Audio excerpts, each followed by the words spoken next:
Good morning. ప్రభువైన యేసుక్రీస్తు వారి పరిశుద్ధ నామములో అందరికీ శుభములు.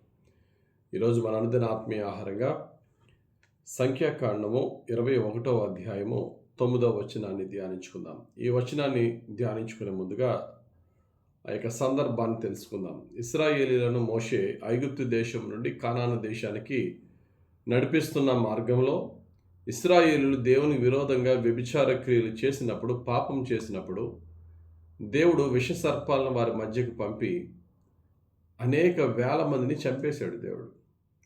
ఆ విష సర్పాలు వాళ్ళని చంపుతూ ఉంటే వారందరూ మోషే దగ్గరికి వచ్చి మోషేని వేడుకుంటారు. అయ్యో, మేము తప్పు చేసాం, మేము పాపం చేసాం, మేము పశ్చాత్తాపడుతున్నాం, మమ్మల్ని క్షమించి దేవుణ్ణి పాముల నుంచి మమ్మల్ని రక్షించమని వేడుకోమన్నప్పుడు మోషే వేడుకుంటాడు. అప్పుడు మోషేతో దేవుడి మాట చెప్పారు. చూడండి, సంఖ్యాకాండం 21వ అధ్యాయం 9వ వచనం. కాబట్టి మోషే ఇత్తడి సర్పం ఒకటి చేయించి స్తంభము మీద దానిని పెట్టెను. దేవుడు చెప్పాడు మోషేకి, మోషే ఏ సర్పాలైతే, ఏ పాములైతే వారిని కాటేసి చంపేసాయో అదే పాము షేపులో ఒక బ్రాంజ్ సర్పెంట్, ఇత్తడితో ఒక పాము విగ్రహాన్ని తయారు చేయి. ఒక పెద్ద విగ్రహం, ఇత్తడి సర్పం ఒకటి తయారు చేసి పైన నిలబెట్టు. తర్వాత ఏం చేయాలట చూడండి. కాబట్టి మోషే ఇత్తడి సర్పం ఒకటి చేయించి స్తంభము మీద దానిని పెట్టాను. అప్పుడు సర్పపు కాటు తినిన ప్రతి వాడు ఆ ఇత్తడి సర్పమును నిదానించి చూచినందున బ్రతికెను. Very simple. ఏ విధమైనటువంటి ప్రార్థనలు, ఉపవాసాలు అక్కర్లే, మందేసుకో అక్కర్లే. ఆ యొక్క సర్పపు కాటు ఎవరైతే తిని చనిపోయే స్థితిలో ఉన్నారో వారు ఆ ఇత్తడి సర్పం వైపు అలా నిదానించి చూస్తే వెంటనే స్వస్థ వచ్చిందట, హీలింగ్ వచ్చిందట. వారందరూ బ్రతికిపోయారు. అప్పటికే చాలామంది చనిపోయారు. ఆ యొక్క పాపులు ఎవరైతే పాపం చేసి దేవుని శిక్షకు లోనయ్యారో ఆ యొక్క మరణ పడక నుండి ఆ యొక్క ఇత్తడి సర్పము వైపు చూసినప్పుడు వారు బ్రతికినట్టుగా ఇక్కడ మనం చూస్తున్నాం. దీన్ని బట్టి మనం ఏం అర్థం చేసుకోవాలి? ఆ ఇత్తడి సర్పము వారికి మేలా కీడా? 100% మేలే.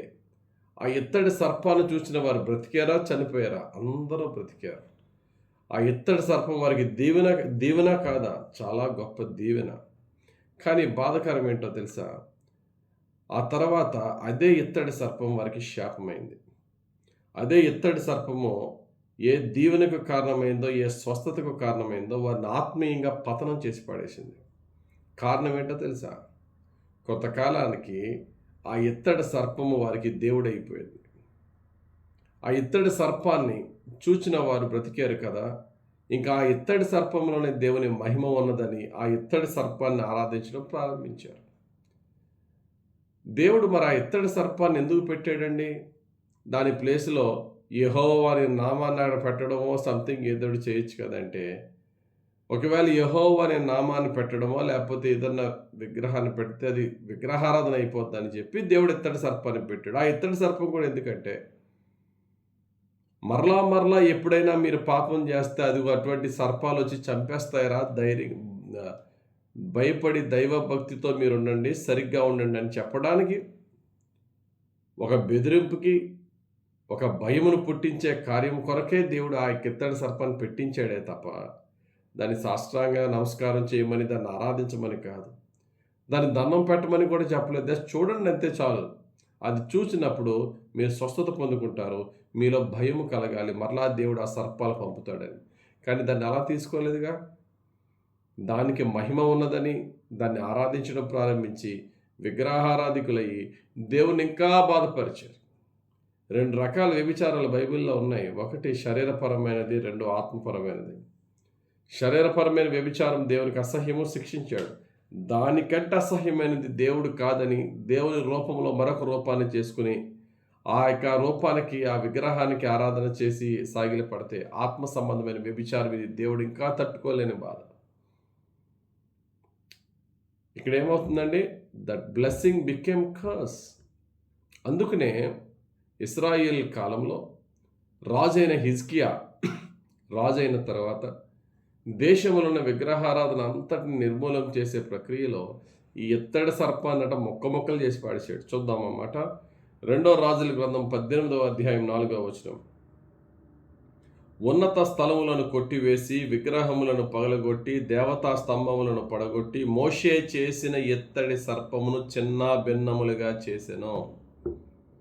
దానికి ఇశ్రాయేలీయులు నెహుష్టాన్ అను పేరు పెట్టి దానికి ధూపము వేయుచూ వచ్చి ఉండిరి. దానికి ఏం చేస్తున్నారట? మోషే తయారు చేసిన ఇత్తడి సర్పానికి వెళ్ళి ధూపాలు వేసేస్తున్నారు దేవుడని. రాజైన హిజ్కియా కాలంలో దాన్ని చిన్న భిన్నములుగా చేసినది. కాబట్టి ప్రియులారా, దేవుడు ఒక దీవెన వచ్చు మన జీవితంలో. ఆ దీవెన మనల్ని ఆ దీవెన ఇచ్చిన దేవుని యొద్దకు నడిపించాలి, కానీ దీవెనే మనకు దేవుడైపోకూడదు. అందుకని హబక్కూకు భక్తుడు అంటాడు, హబక్కూకు గ్రంథము 1వ అధ్యాయం 16వ వచనంలో, కావున వల వలన మంచి భాగము పుష్టినిచ్చు భోజనమును తనకు కలుగుచున్నవని వాడు తన వలకు బలులర్పించుచున్నాడు, తన ఊరులకు ధూపము వేయుచున్నాడు. వల వేస్తే ఎక్కువ చేపల రాసి పడి తనకి లాభం వస్తుందని చెప్పి ఉదయం లేచి ఆ వలకి దండం పెట్టుకునే అమాయకుల గురించి ఇక్కడ చెప్తున్నాడు. మన దేశంలో కూడా చాలామంది వాళ్ళ యొక్క వృత్తిని దేవునిగా, ఇప్పుడు బట్టలు అమ్ముకునే వాళ్ళు, లేకపోతే రకరకాల వ్యాపారాలు చేసే వాళ్ళు కస్టమర్ల దేవుళ్ళు అంటారు. కొందరు తాపీ పని చేసేవాళ్ళు తాపీకి దండం పెట్టుకునే వాళ్ళు ఉన్నారు. సుత్తి పని చేసేవాళ్ళు సుత్తికి దండం పెట్టుకునే వాళ్ళు ఉన్నారు. వలేసుకునే వాళ్ళు ఆ వల దేవుడు అయిపోయాడు. దేవుడు బాధపడుతున్నాడు, అయ్యో ఈ నా బిడ్డ ప్రయాసముతో ఎంతో కష్టపడితే ఒక్క చేప కూడా పడట్లేదని.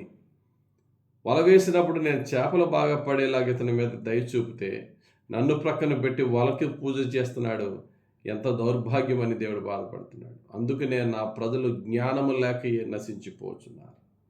ఈరోజు మన జీవితాన్ని చెక్ చేసుకుందాం. మన వృత్తి ఏమన్నా మనకు దేవుడు అయిపోయిందా? కొందరికి దేవుడు డబ్బు ఇచ్చినప్పుడు ఆ డబ్బు ఏమైపోద్ది, వాళ్ళకి వర్షిప్ అయిపోద్ది. డబ్బుని ఆరాధన చేసేస్తారు, కళ్ళు కద్దుకుంటారు, ఆ బ్యాంకుల్లో అకౌంట్లో చూసుకుని మురిసిపోతూ ఉంటారు. ఆ బ్యాంక్ అకౌంట్ని చూసుకుని నా అకౌంట్లో ఇంత డబ్బు ఉంది కదా నాకేంట్లే అని అనుకుంటారు. దేవునికి దూరం అయిపోతూ ఉంటారు. దేవుడిచ్చిన దీవెన దేవునికి దూరం చేస్తుందంటే అంతకన్నా శాపం ఏముందండి? Our blessings are becoming curse. దేవుడిచ్చిన దీవెనలు శాపాలుగా మారిపోతున్నాయి. దేవుడు ఉద్యోగం లేని టైంలో ఒక మంచి ఉద్యోగం ఇస్తే ఉద్యోగం వచ్చిన తర్వాత దేవునికి ప్రార్థన చేయడానికి టైం ఉండట్లేదు అంటారు కొందరు. దేవుడు చక్కటి కుటుంబం ఇస్తే ఆ కుటుంబం దేవుని కంటే ఎక్కువ ప్రేమించేసి దేవుని యొక్క కృపకు దూరం అవుతూ ఉంటారు. అందుకనే దేవుడు అబ్రహామును తన కుమారుని విషయంలో పరీక్ష చేశాడు. దేవుడు మనకి ఇల్లు అవ్వచ్చు, కారు అవ్వచ్చు, వస్తువులు అవ్వచ్చు, ఏది కూడా దేవుని కంటే ఎక్కువ ఉండకూడదు. ఏది దేవుని స్థానాన్ని దోచుకోకూడదు. ప్రియమైన దేవుని సంగమా, దేవుడు నీకు చక్కటి ఉద్యోగం ఇచ్చాడా, వ్యాపారం ఇచ్చాడా, చేతి పని ఇచ్చాడా, దాన్ని ఆధారం చేసుకుని నాకు ఇందులో డబ్బులు బాగా వస్తున్నాయి, ఆదివారం అని చూడరు, ఇంకో రోజు అని చూడరు, అది ప్రార్థనా సమయం అని చూడరు. నా దేవునితో నేను చేసిన కమిట్మెంట్ ఏంటి? నేను ఉద్యోగంలో రాకముందు, కానీ ఆ కమిట్మెంట్ నేను నిలబెట్టుకుంటున్నానా అని ప్రశ్న వేసుకోరు. డబ్బు ఒక్కటే వస్తుంది, లాభకరంగా ఉన్నదని చూసుకుంటున్నారే కానీ దాన్ని ఇచ్చిన దేవునికి నేను దూరం అయిపోతున్నాననే భయం ఉండట్లేదు. కాబట్టి ప్రియులారా, మన యొక్క దీవెన మన జీవితంలో ఒక విగ్రహం అవ్వకూడదు. మన ఆశీర్వాదం, దేవుడు మనకి ఇచ్చిన బ్లెస్సింగ్, అది ఒక ఐడల్గా, ఒక విగ్రహంగా మారకూడదు. అది శాపాలు తెస్తుందనే సత్యాన్ని గమనించి మనము మెలకువగా ఉందాం. జాగ్రత్తగా మనల్ని మనం చెక్ చేసుకుందాం. ప్రభువా, ఏ దీవెన, ఏ ఆశీర్వాదం, ఏ వృత్తి, ఏ వస్తువు నీ పరిశుద్ధత నుండి కానీ, నీ ప్రార్థన, నీ ధ్యానము, నీ సేవ నుండి కానీ నన్ను దూరం చేయలేని విధంగా నన్ను నేను సరి చేసుకుంటున్నాను ప్రభు అని ఒక్కసారి ప్రార్థనలో మనల్ని మనం తొంగి చూసుకుని మరలా దేవునికి దగ్గర అవుదాం. ఈ లోకంలో ఏది కూడా దేవుని నుండి మనల్ని దూరం చేయలేని విధంగా, దేవుని స్థానాన్ని మన జీవితంలో దోచుకోలేని విధంగా మనం సరి చేసుకుని దేవునికి ప్రీతికరంగా జీవిద్దాం. అట్టి మేలుకొలుపు పరిశుద్ధాత్ముడు మనకిచ్చి మనల్ని సరియైన మార్గంలో నడిపించునుగాక. ఆమేన్. ప్రార్థన. మహిమగల తండ్రి, ఇచ్చిన ఈ వాక్యం బట్టి స్తోత్రాలు. ధ్యానించిన వాక్యము మా అందరకు రక్షణ వాక్యముగా మార్చండి తండ్రి.